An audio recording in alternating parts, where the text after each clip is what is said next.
Hello YouTube, this is Morgan Airspeed Prime here with my next Avatar news update video. So we'll start with a quick update on Voyage of the Unity. We're at $422,000.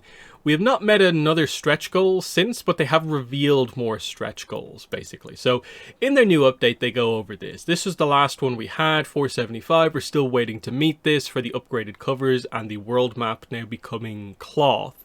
The new updates, stretch goals, are that there'll be a new scroll for rare techniques that will apparently include bloodbending, lava bending, lightning, and flying, all on the same scroll, which is kind of interesting.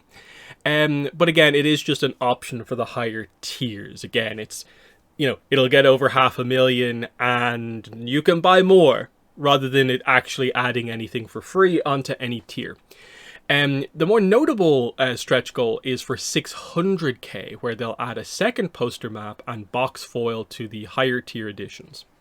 So the main thing here, second poster map featuring the deck plans for the Unity to all physical tiers. So standard, deluxe, legendary, dragon, you will all get a second poster map to go with the Roku kind of general map. That's nice. I think that's really good, where like you're getting a map of the world and you're getting effectively a map of the Unity, the ship. That's very good, very clean, the right items I think to do. The secondary thing here is a little bit weird because it's like, wait, why do we have a situation currently without the stretch goal where it's standard edition, the box is normal, the deluxe edition, so the third highest tier, has foiling on the box. You then jump up a big money amount to the legendary tier and your box doesn't have foil. Same for the dragon edition. And here's an update so that the big boxes now have foil. It's just such an odd kind of decision made there.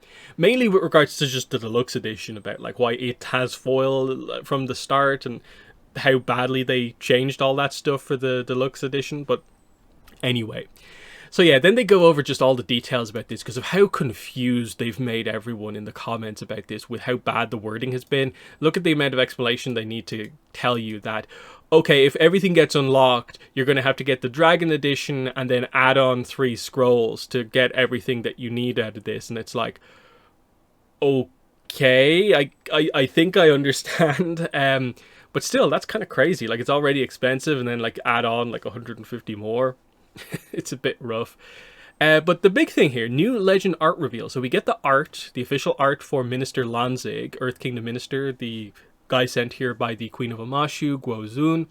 Very cool design in terms of like a more kind of buff, kind of different body type kind of version almost of Long Feng. He is an earthbender, of course, here. And you can see that from the design here, especially with the kind of wrists. I think it's a really nice design, very Earth Kingdom-y with all the different colors, but still has that kind of Amashu kind of flair here, I think, which is kind of cool. Will be interesting to see more of what this character is actually about. Like, why was this the brand new character for this book? And why didn't they choose like another character from the Roku era we already knew? So I'm interested to see about that because he seems primarily right now anti-corruption, anti-Dao Fei is the characterization. So we have to see if there's anything more there.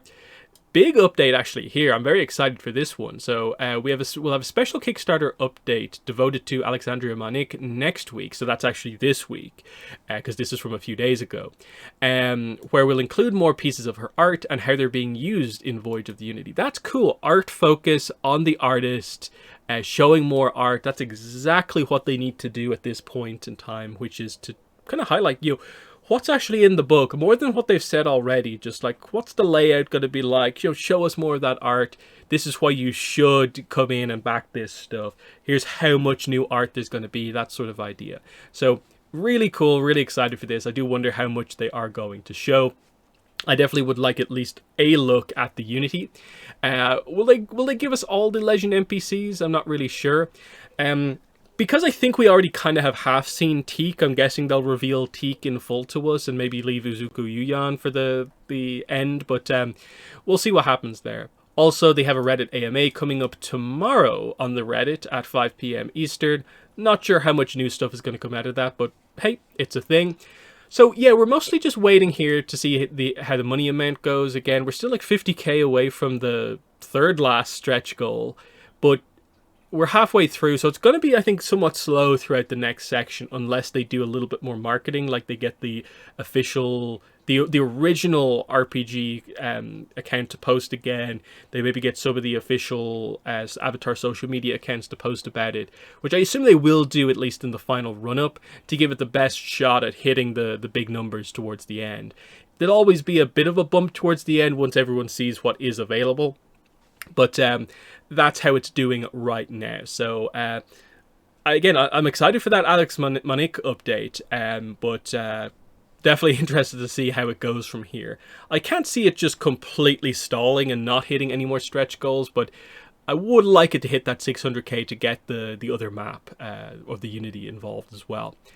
Moving on, though, we have some Netflix Avatar news, and that is that Adam Beach joins Avatar The Last Airbender as Hakoda for Season 3. So this is Netflix Avatar news about casting. We have our Hakoda, but wait, we already had a Hakoda, remember? Hakoda was in Season 1. We've already seen him, we have an actor, but it's not the same actor. What's going on here?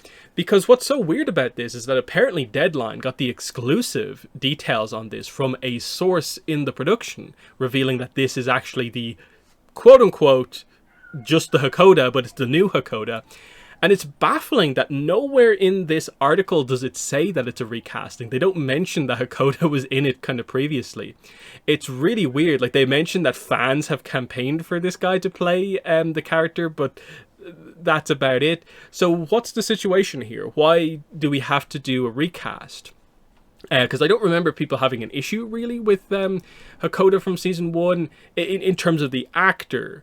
There was maybe some issues with regards to he was maybe a bit overly harsh in the scene that they presented him in. And that's more on the writing than the actors. So what's the situation? I assume it's just a scheduling conflict, as is usually the case with stuff like this, where they're filming right now for the next couple of months, and if that actor's not available for the next couple of months, they have to recast, I guess. We'll see if any more information comes out about this, because of course Netflix have not commented on this, so it's not a official kind of casting reveal, but it's Deadline. They're a pretty good source. They have a source here that seems to lean in this direction.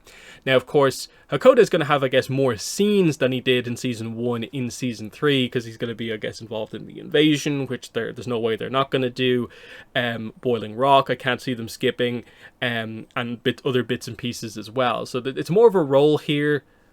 I can't imagine they just made the decision that, like, no, we need a different actor because the character will be more involved. I do think it's just a logistics problem, probably. But yeah, some weirdness with the article, but you know, it is what it is.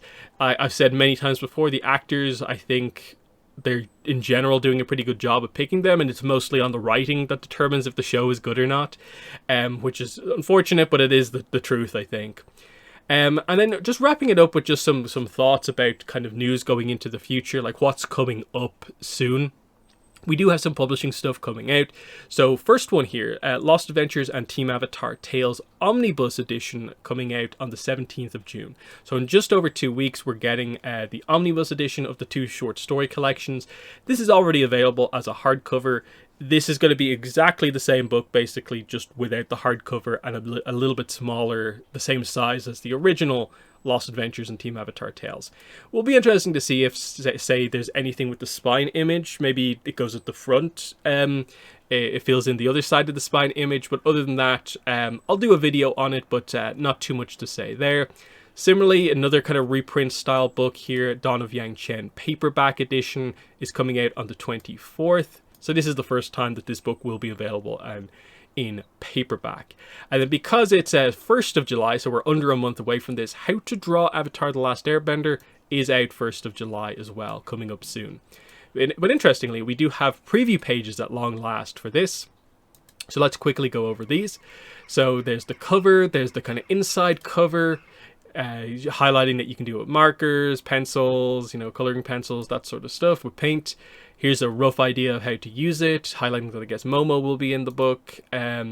Basic idea of some tips for how to do a lot of this stuff, how to interpret the instructions. And they give you a lot of the more detailed stuff right at the start.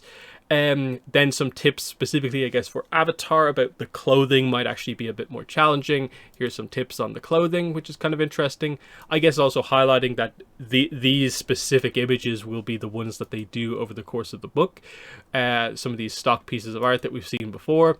And then we get into the Aang. So a brief description of Aang, and then it's... Unfortunately, this is where I feel it drops off. I think it's a pretty positive start, but then it's like, just draw this. Oh yeah, then draw this on top. With very minimal tips and tricks kind of added in along the way. Kind of feels like, at least for me, when I was like messing around with the How to Draw Korra book, when that came out quite a while ago at this point, a lot of the tips that I think you want if you don't know how to draw like at all, is like, yeah, that's cool and all, like just draw the head. But like, how do I draw it? Like, you know, in terms of positioning this in relation to the other things, like which should I draw first? You know, in terms of positioning it, sizing of this compared to this, you know, just some of that proportion stuff and just a little bit more text analysis as we go through this, and that it feels like it's very compressed, that like they go to all this effort at the start of the book to be like, here's some more detailed tips, and then it's like, here's how you specifically draw Aang. It's just like 1, 2, 3, 4, 5, and you're done. And it's like, it almost feels like it oversimplifies it kind of right towards the end and kind of misses the mark. And you can tell it is the kind of the stock images. So, you know, we know that this is an image that has existed before, and this is an artist kind of going back to kind of deconstruct the image. So it's a bit like, okay, it's very much in line with other How to Draw books, in terms of the kind of complexity of it. So I think for me, I'm probably not going to grab this one because it does just look like it's like basically the core How to Draw book, just an Avatar version of that. And there's nothing to me that comes across particularly special about it. It's going to be, what, 64 pages. So I assume most of the images that we saw at the start of the book there are going to be the ones that you are explained how to draw. But, you know, something there for, you know, for the right people are going to want this one. We'll see. It's not for everyone, but it's a book that's coming out soon. Other than that, it's mainly just waiting for like the novel stuff to start. So City of Echoes, of course, the Jin novel in the usual novel slot in July, just before San Diego Comic-Con. And that's roughly when we expect to hear, I suppose, more of the big news for the year. Because Dark Horse don't really have anything on the schedule except for reprint books. We need to know what the next Korra one-shot is, the next Avatar one-shot. There's that comic short story thing, comic miniseries that they still need to announce. So Dark Horse have books to announce for like a Comic-Con publishing panel. In terms of the novels, once again, you know, they have Beast of the Four Nations to talk about as well, Dark Horse, because there's no preview pages still yet. Awakening of Roku on the novel side of things. I'm guessing this is where they're probably going to do the cover and description reveal for this book ahead of the October release. That would be cool. I don't see them announcing the next series, at least yet. Pretty obvious it's going to be Karuk, but you know, we'll see what they do with that. But there is other stuff elsewhere, like Relics of the Four Nations is something that might get detailed here. And then probably more on the interesting side of things is Light It Up. We still don't have a cover for this yet, or too much of a sense for really what this series is about. It would be nice to hear some commentary perhaps coming out of a publishing panel about the plan for the Bending Academy kind of Avatar Legends series. But yeah, there's all that sort of stuff. Magpie are probably going to be at the publishing panel if they have one, and we'd want to know what they're doing outside of, you know, the Beetle and Grimm Voyage of the Unity thing. What are Magpie themselves doing? All that sort of stuff. Will there be anything more than that at San Diego Comic-Con? I assume they'll have a podcast panel, but they're going to probably not have a Avatar Studios panel. But what I would say about that is just with the way the panels end up panning out in terms of, like, say, when the conventions happen this year and next year compared to when Avatar Studios is going to happen. If we don't do anything at San Diego, and we also don't do anything for Avatar Studios at New York Comic Con, then we jump ahead to July next year ahead of an October release for a movie, and that seems very close to just have never said anything at a convention beforehand. So I feel something is going to have to be said even minorly at one of these conventions, especially now that the two series have sorry, the series and the movie have both been like officially announced at this point. We have more sort of concrete, real ideas for when they're coming out. I feel they'll have to say something sooner rather than later. But I think for San Diego, it probably is going to be presented more as the celebration of Avatar's 20th anniversary rather than Avatar Studios' kind of kickoff type thing. Do also remember that there is like merchandise stuff still to happen, where like the Jazzwares Avatar toy line still needs to be like properly officially debuted and announced, and you know the in or around Comic-Con might be a nice time to do that, to really highlight the full scope of that, because you know, pre-orders, you know, just revealing all that stuff has to happen. And also probably for the channel, pretty notably, Avatar Magic the Gathering, the set, that will probably be the pre-orders for a lot of the items are probably going to go up at some point over the next month or two. So they might save that for a reveal at Comic-Con. But either way, we're going to know kind of what's happening, I suppose, more heavily with that sooner rather than later. That would line up with the way the reveals for some of the previous Universes Beyond sets for Avatar have gone. And we'll probably get at least our first look at like at least a card from the set as well, in or around that. So, you know, stuff is happening. It's just more so the build up to Comic-Con, where there will be some news, but maybe not the big news that we're looking for. But stuff is going to happen, and there is, you know, things happening in the year. Like I said, 3 novels still to come out. City of Echoes. Beast of the Four Nations is not a novel, but it's a new content book that will be exciting to finally have come out. Awakening of Roku, and of course Light It Up. So there are 3 novels for the year, plus Beast of the Four Nations, and then anything else that they maybe get announced for the rest of the year.